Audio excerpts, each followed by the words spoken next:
Okay, since it's Heritage Day on Thursday, I thought it's time to do a traditional South African recipe.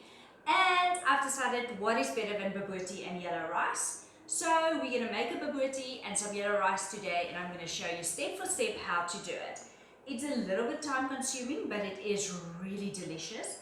The origin of bobotie is from a Cape Malayan population. So the theory is, or the history behind it is, the Cape of Storms was one of the points that they used to do the spice run in the 16th century.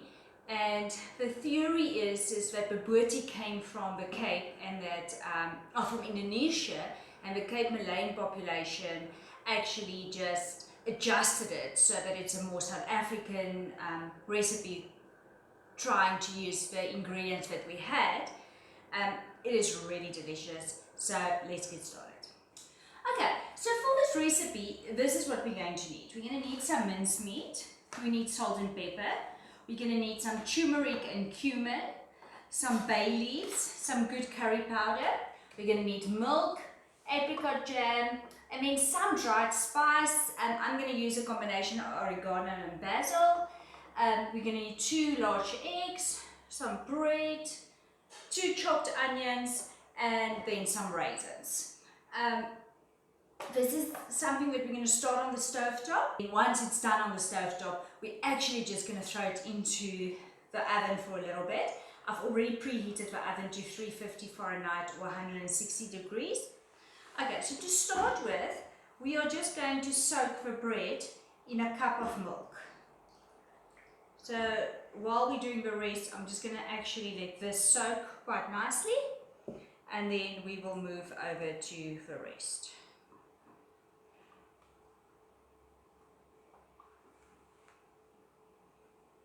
Might have actually should have used a bigger container, but we'll make it work. Alright, so let's move over to the stovetop. Okay, so to start with, we're just going to add some oil in the skillet that's quite hot. And I'm going to give the oil a little bit of time to just heat up. And then I'm going to add the onion. So this is 2 medium to large onions, roughly diced. So I'm adding that in there. With just a little bit of salt. Now we're just going to allow this to soften and to go a little bit translucent, and then we'll add some of the herbs into it.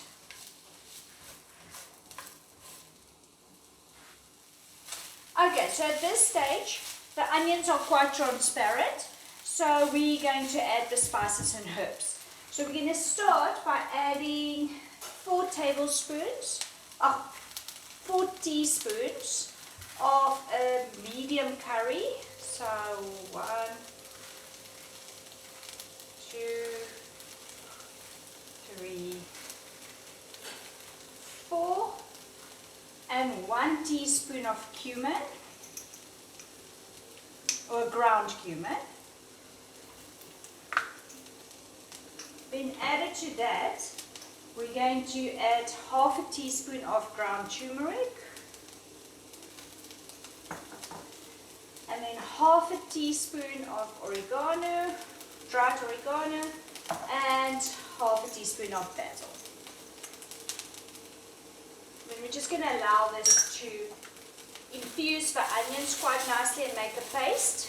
But at this stage you need to make sure that you stir quite continuously so your spices don't burn to the bottom. And you can also at this stage, if you feel the need, add a little bit more oil.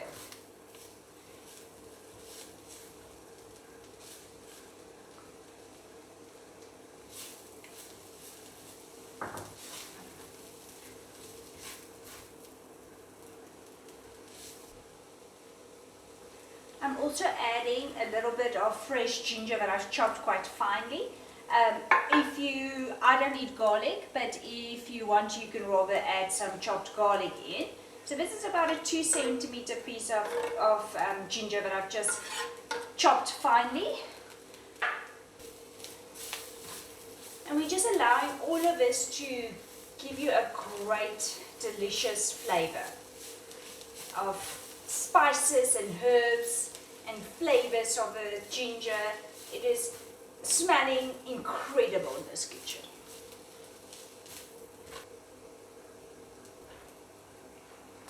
Okay, so at this stage we're going to quickly add the ground beef. This is just under a kilogram of ground beef.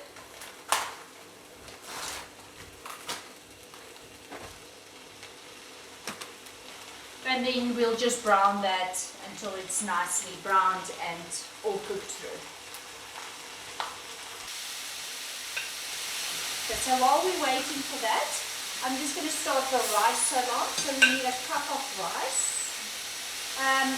Traditionally it's more like a long normal white rice, but I've only got basmati rice, so we're going to use the basmati rice.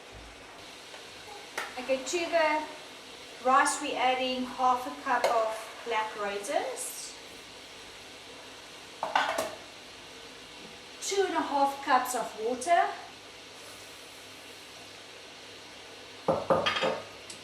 1.5 teaspoons of turmeric,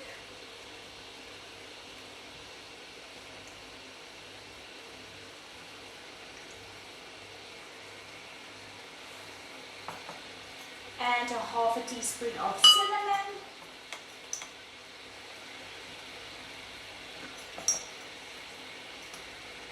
and then a little bit of sugar. I don't like the sugar to be too overpowering because I actually like it to be more of a savory dish. Then I'm just going to add a pinch of salt as well and get that going. I forgot to mention that you need a lemon in the beginning. So we're just zesting the skin and then we're going to take some juice. I don't like it to be too lemony. So I like the zesting of the skin, but I don't like the juice so much. I'll probably do about half lemon for the juice, but almost for whole zesting of the skin. Okay, so we're just adding a generous amount of salt, just to make sure that it tastes delicious. The flavors are really nice and strong, but we just need to make sure that it's got enough salt as well to bring all the flavors together. Without it, it was a little bit bland.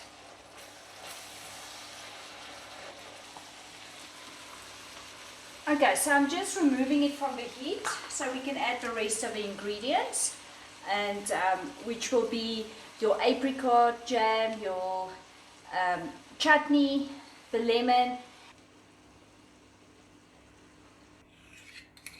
Okay, so this is 1/4 cup of quite a hot chutney, and then I'm going to do another 1/4 cup of a more mild one.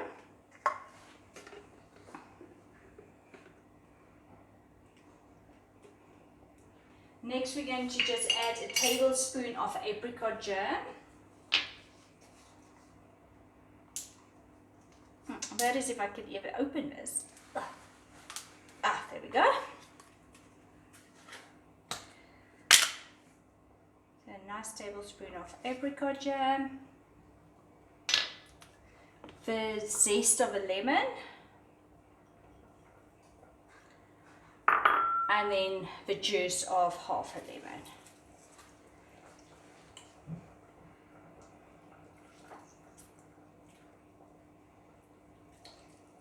Like I said, I don't want it too lemony, so I'm just going to check whether this works for me.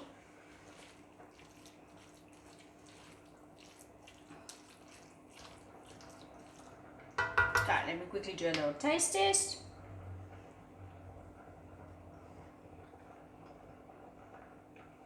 Perfect. I don't want it to be more lemony than this.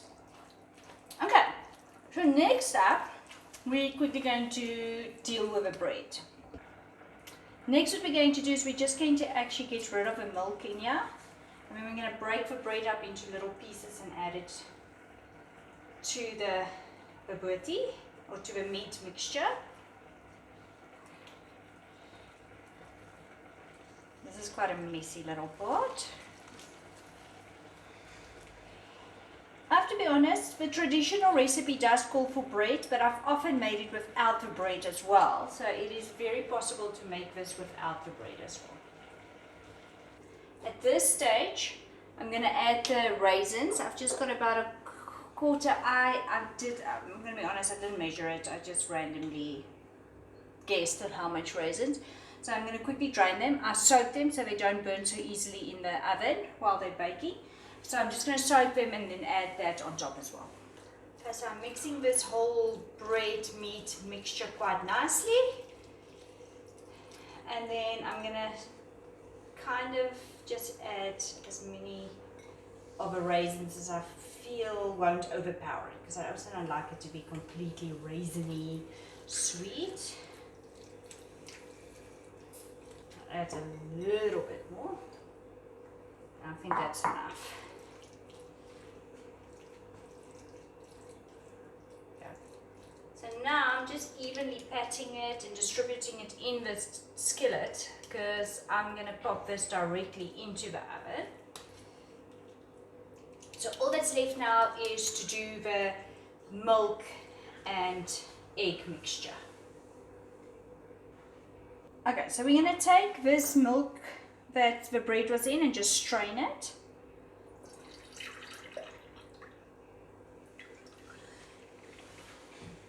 And to that we're going to add another half a cup of milk.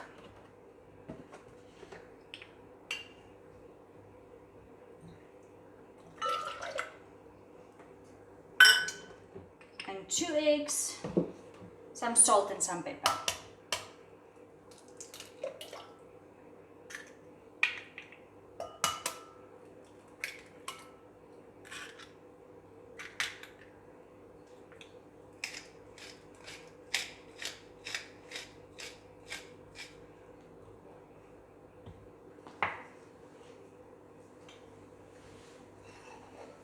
And then we're just going to whisk it all together. This is kind of like an egg custard that goes on top. Alright, so we're just adding that on top of this whole bobotie.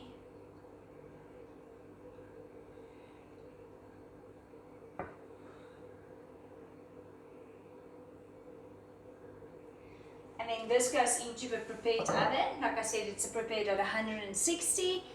And I'm just quickly going to pop it in there, and it bakes for approximately 45 minutes, but after half an hour I'll start checking on it, as I don't want it to burn because the fan is on, and with the fan often the ends at the back gets a little bit too brown, so I might just actually turn the whole dish around after half an hour.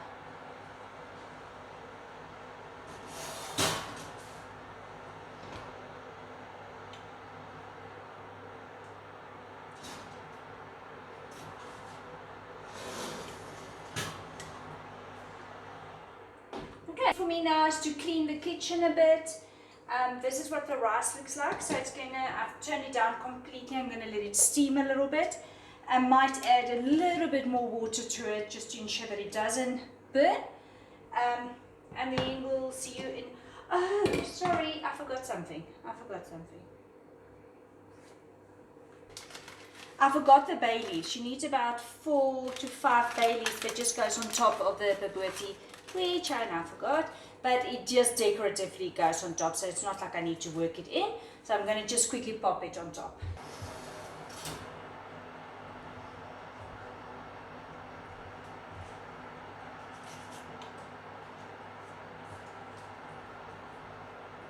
I'm going to go for 5, because I just think it looks nicer than 4.